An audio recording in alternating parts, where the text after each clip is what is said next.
Considered by some to be one of the best, if not the best movie ever made, Orson Welles' magnum opus, Citizen Kane, is definitely a movie worth analyzing. Going from a commercial failure and underhouse film noir flick to a cult hit recognized by some of the world's most prestigious directors, there is certainly something worth talking about. However, before we can go into that, it is necessary to talk about the context of the movie's history. At its basics, Citizen Kane is a 1941 American drama film directed by Orson Welles. It is centered around the life and death of a fictional famous newspaper publisher, politician, and millionaire, Charles Foster Kane. His life is told through a series of flashbacks as a group of journalists try to figure out the mystery of what the meaning of his last word, Rosebud, was. Rosebud.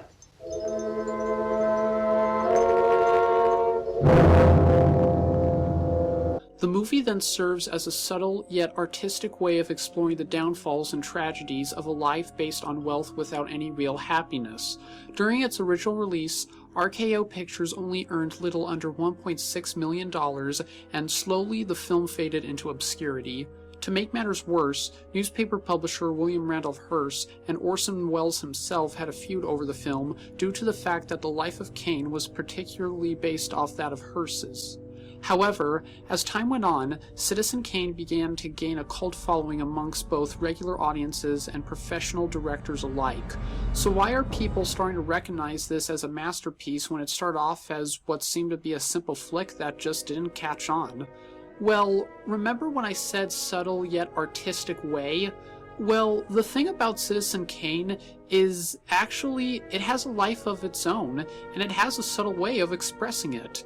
In the end, the movie is like life because it serves as an emotional experience, has many ambiguous scenes that leave it up to interpretation, and the ending leaves many people with mixed feelings. After a twist ending, I have seen many people who have different emotions on this movie. Some feel confused, sad, angry, and other stuff. One of the main reasons Citizen Kane is able to make such a huge impact on audiences is the world it presents and how it is shot. The cinematography of the movie uses the technique of deep focus many times. This means that many shots have everything in focus at all times, which provides more depth and overall grandness when observing the life of Kane. Another technique that is used to portray an underlying tone of darkness and tragedy is high contrast. As seen in these scenes, there is a clear emphasis on lightness, darkness, and shadows, which gives it a heavy film noir atmosphere, along with a more artistic direction to go in. Long shots are also used in order to use space to the film's advantage and make the film look not just huge, but enormous. Just look at the zooming in shot as Kane runs for governor. Weeks ago, I had no hope of being elected. Now, however, I have something more than a hope. Jim Geddes has something less than a chance. However, the artistic direction Welles used with Citizen Kane is not just limited to general techniques used across the whole film.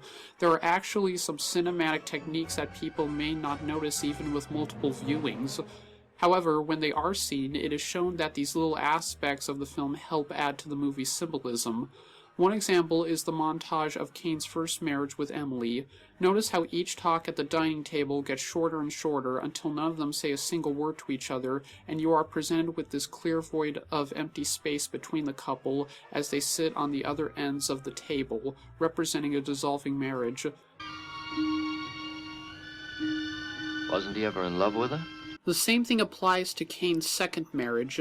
Notice how the large, empty space in the rooms of Xanadu represent the widening gap between Kane and Susan. All this wealth doesn't really bring them together as a husband and wife. If anything, it just shows how far they drift apart. The lonely sounds of the footsteps also help add to the mood. Other forms of symbolism include the quick, flickering dying stage lights representing the failing of Suzanne's opera career. Some are even ambiguous, such as this one where Kane walks by his multiple reflections. Some may ask, does this represent a short glimpse into his past selves, a longing for the past, or a reflection of his actual soul? The use of scale is also key. Take for example this scene where a young Kane is playing in the snow in the background as his lawyer and parents discuss his custody and future. Now look at this one where an older Kane confronts his lawyer, rebelling against him and asserting control in a cinematic sense. However, probably the biggest subtle symbolism seen in the movie starts with the question, where are you at the beginning and at the end? The answer is in the exact same place, the gates of Xanadu. After the twist is revealed and the movie's ending, you now know what the core of the movie was, a true longing for a relic of childhood innocence. This time, the smoke shows the sad fate of a mystery that put us right back at square one. Use of audio also helps, such as the scene where Kane slowly starts destroying his room, going from just throwing some suitcases on the ground to a loud bombastic orchestra of destruction. Then it all just stops when he puts his eye on the snow globe.